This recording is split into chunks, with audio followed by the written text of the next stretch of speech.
Hello, friends. We're glad you could join us for a cup of tea today. We're Tamara and Twyla, mother-daughter team behind Good Earth Gatherings, a little shop just south of Lawrence, Kansas, and Good Earth Herb School, a 10-month home herbalist apprenticeship program, and a lot of other classes as well. Cool weather has started here now, and Yes, so these are what my friend Nancy calls the little whispers of autumn.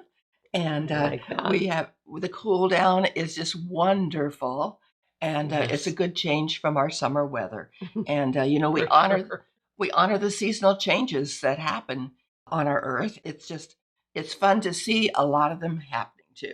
Listening to the night sounds, they're different than they were before. Oh, yeah, I've been hearing the owls. Have you been hearing Yes, the yes, owls? We have barred owls out where we are, and yes. they have this call that's who cooks for you, and it's just I've heard them. I'd had the dogs out last night, and I could hear them talking to each other and Mhm. making that call back and forth, and it's just oh, it's so wonderful. I've even been known to get up and open the window a ways just to listen to them, and once in a while, they are my lullaby as I go to sleep Yeah, at they night. really are a wonderful lullaby. Yes, it's a busy time yet for us as we go into the autumn season. Yeah, it's winding down for us as Yes. herbalists. The gardens are kind of getting a little bit Mhm, crispy. We're pretty much almost done collecting everything that we're going to be mhm. collecting this, and except for this week, we were Yes. finishing up with our garlic chives. I think we've talked about this before. Our garlic chive vinegar is one of our very favorite herbal vinegars that Mhm. we make with garlic chive blossoms that we pick from our garden and put into organic white wine vinegar. And we absolutely love this as salad dressing for deviled eggs, Yes. egg salad, put on Marinade. roasted vegetables, Marinade. marinade. Yeah, we use it for lots of different things, and it's our favorite. It tastes delicious. We were working on some of those the other day at the shop. Finishing up. Finishing up, made a couple more dozen bottles of them, and now they're going to seed. Yes, yeah. So- It have such a short period, and that's one of Yes. the things I think that when people join our home herbalist apprenticeship program, that's one of the things that we talk about always at the beginning of the year, but people I think in our modern culture just don't have much of a feel for sometimes what a Mhm. short season things have, because we can go to the store and get whatever we want whenever we want generally. Mm. But when we're working with the natural world, it just isn't that way. Everything has That's right. a cycle that they go through. Every plant wants to, well, as you always say, every plant wants to create. Has its job. It's Seed. to create seed. That's That's right, to right. reproduce. Yep. And I think that's one of the things in the class that we probably dwell on a little bit is becoming aware of how short the season is, actually. And when it's time to get to something, it's time to get to It's it. time, and that you can't just put it off No, because cannot. otherwise you don't have it's next year. Yes. And so once you've done it, you kind of are prepared year after year to know what's happening and what's coming around, and then we work with it. Yeah, it's wonderful to work with the Mhm. seasons and just to be part of that natural cycle, as we all are, whether we know it or not. I think sometimes we people are busy with their modern lives and doing what's on their calendar, and they don't realize sometimes, oh, I feel super tired this Mhm. time of year, and they don't stop maybe to think about how, oh, it's fall, or I'm winding. Mhm. It's time to kind of go inward and take a rest, and Yes. working with those cycles with our bodies too. Yes. Time to pull in. Yeah, and I love that time of year I that's do coming too. up. We're thinking about fall things. In fact, I was almost thinking about making a soup already, but I don't make it usually until I did the other day. I want to wait till October because Pushing the season. once the soup season starts, it kind of lasts a long time It too. does, but oh, I love it. I miss soup. Yes, it's a very nourishing food to have. We have some teas we're working with. We've been blending teas also. Yeah, we always love blending teas. I had a young mother call me the other day, and she wanted a couple of herbs, and I always am interested when people call and they ask for specific herbs. I'm like, okay, can I ask what you want to use these for? Because I'm always happy to share what we've learned with other people. And so she was getting ready to wean her toddler. And so we talked about some different herbs that maybe would be a little bit maybe more helpful than some that she had called about, or different forms. And I had recommended, blending a tea. And so we kind of worked together on that a little bit. And I blended a tea for her.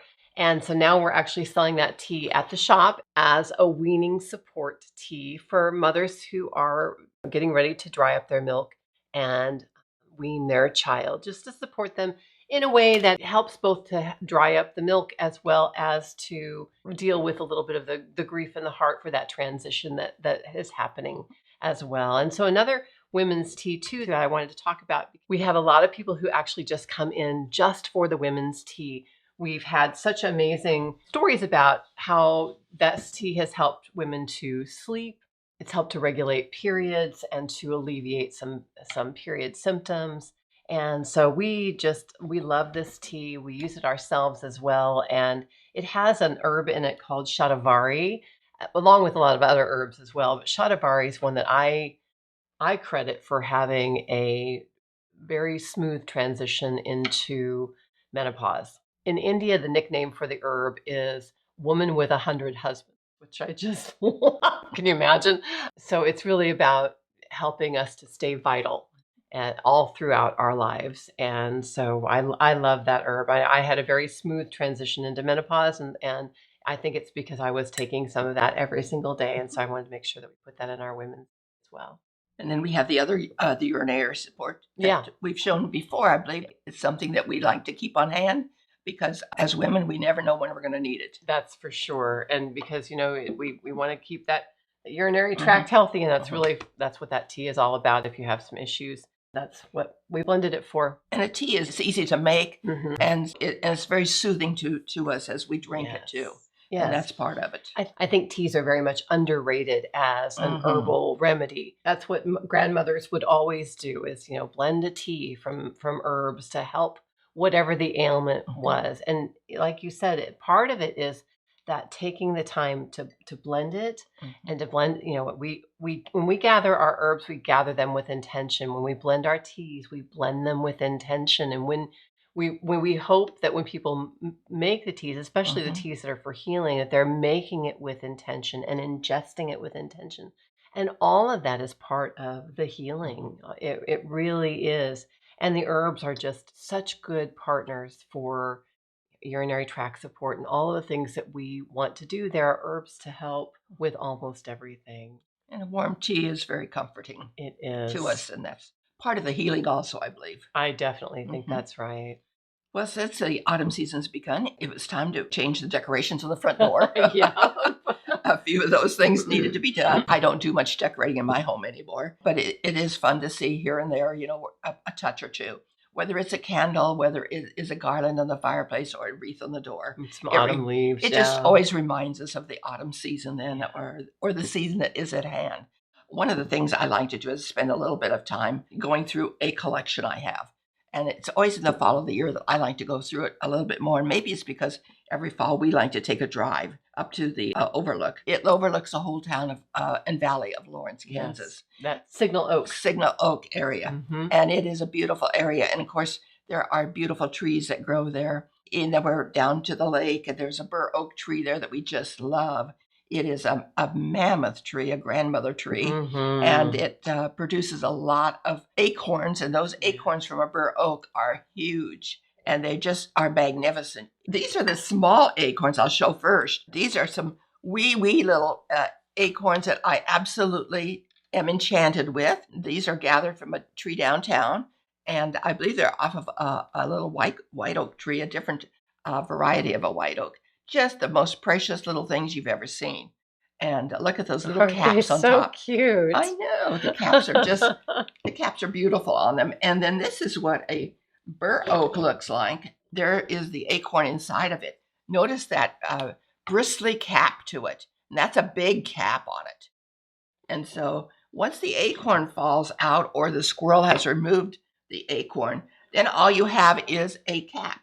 And from that little cap, you can use it as the hat on a doll or something you're making. I think I used it with my Woodland Spirit one I made. And this is one just stuffed with cotton balls and a piece of velveteen to make like an imitation acorn.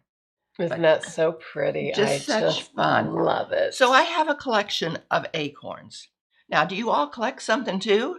And what do you collect? Let us know what you collect. I decided after I had a little bowl full of acorns, that was enough. My collection was done. However, once in a while I still get another acorn. And every fall I have to pick up acorns yet.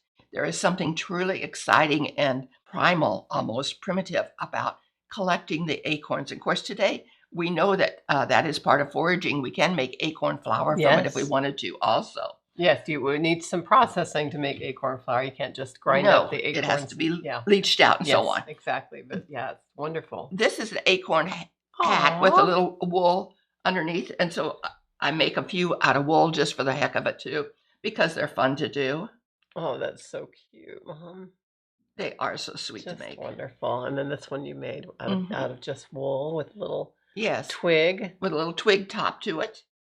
And I might share a couple of others here with you. And this is kind of what started off my collection. And that was, I had a hand-carved wood acorn.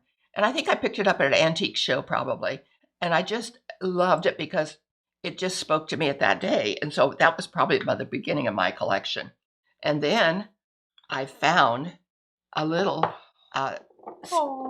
stamp for a butter, just a butter pat. single butter pat. Yes, if you Yeah. hold that up, you'll see this has a carved acorn in it, in the bottom of it. So it's just sweet to stamp a pat of butter with the acorn stamp. That is marvelous. It really is.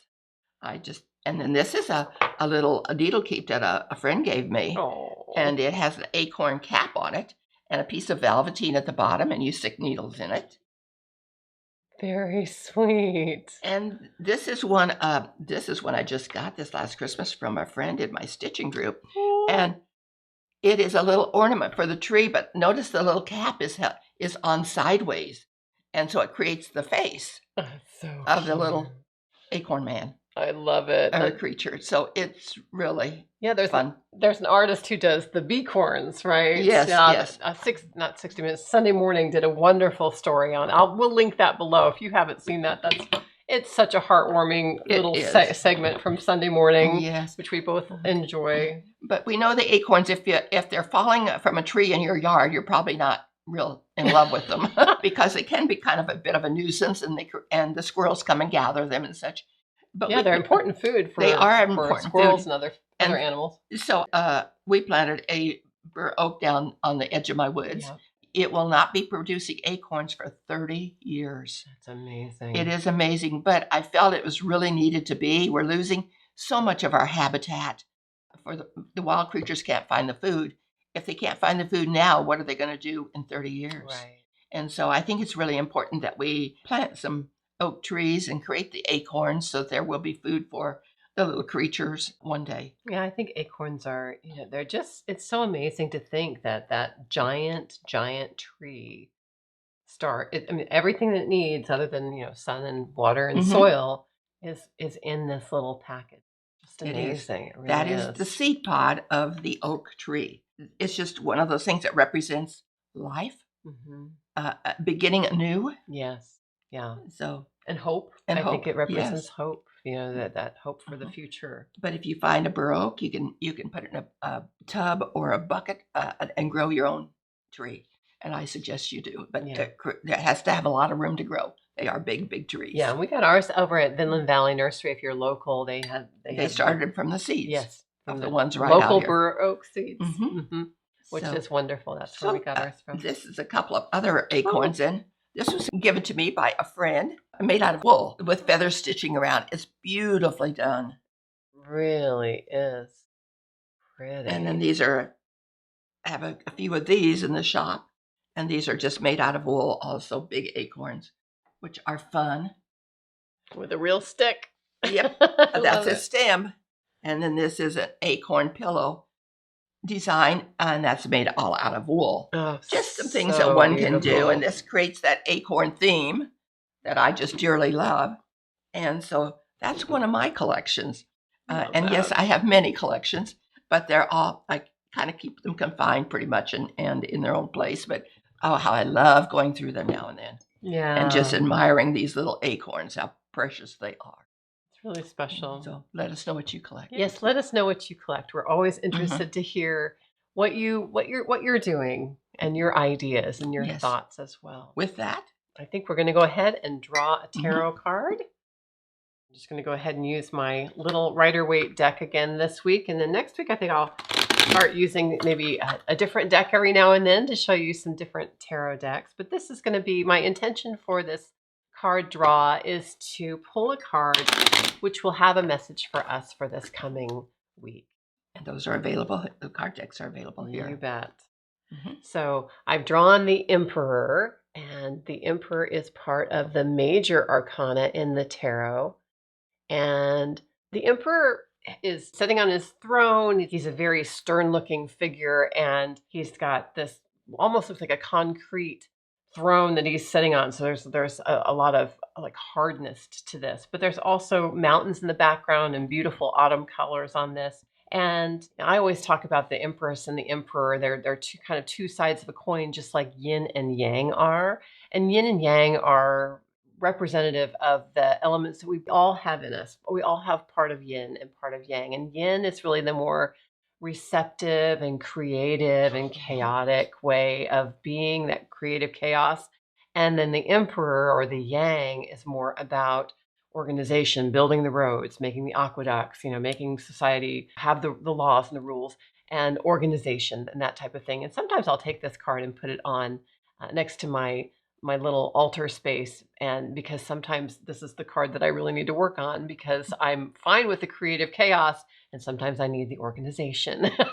And so this card, I think, for us all is just a reminder to be the Emperor in our own lives, to do what must be done, and to delegate when necessary, and to set our goals, and to line things up in a row, get our ducks in a row, and to make things happen. So that's our message for this.